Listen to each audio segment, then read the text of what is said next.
Maqaa Abbaa kan Ilmaa Hafuura Qulqulluu Waaqa tokkoo bara baraan ameen.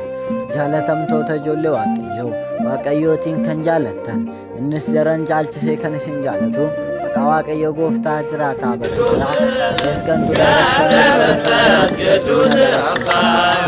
nagaan isin gaafadha akkamitti sa'aatii kana beeksisee kana isin nu ga'e uumaa keenya Sillaasee galannii fi ulfinni waaqeffannaan hundisaaf haa ta'u.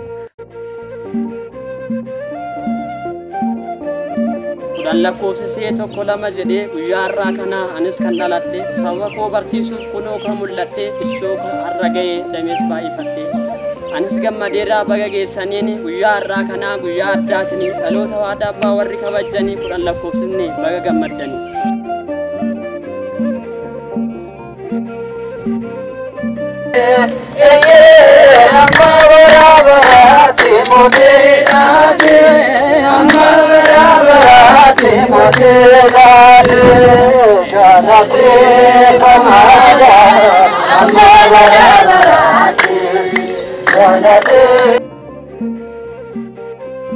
Baga hundeeffama waggaa kurnaffaa waldaa duuka bootan isin ga'e jechuun jaalla. Maarree kunoo tokko jedhee guyyaa kaleessaa kan eegale har'a waldaan duuka bootaa waggaa kurnaffaa isaa kabajachaa jira.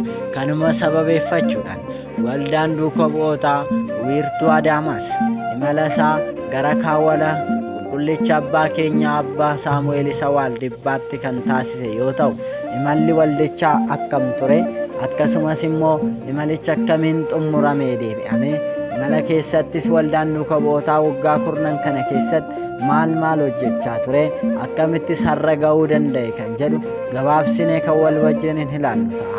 Maarree viidiyoon amma ilaalaa jirtan kun Abdiisaa Istiidiyoo wajjin ta'uudhaan turtii guyyoota muraasaa booda hojjetame kan isin bira ga'u ta'a. Maarree lafa jirtanitti biyya keessaaf biyyaan alatti kan argamtan miseensonni waldaa duuka bootaa hundumti keessanuu baga kabaja hundeeffama waldaa duuka bootaa waggaa kurnaffaan isin ga'e jechuun jaaladha. Guutuun viidiyoo kana turtii guyyoota muraasa booda kan isin bira ga'u ta'a. Eebbi araarri jaalalli Waaqayyoo lafa jirtanitti isiniif haa ta'u nagaadha.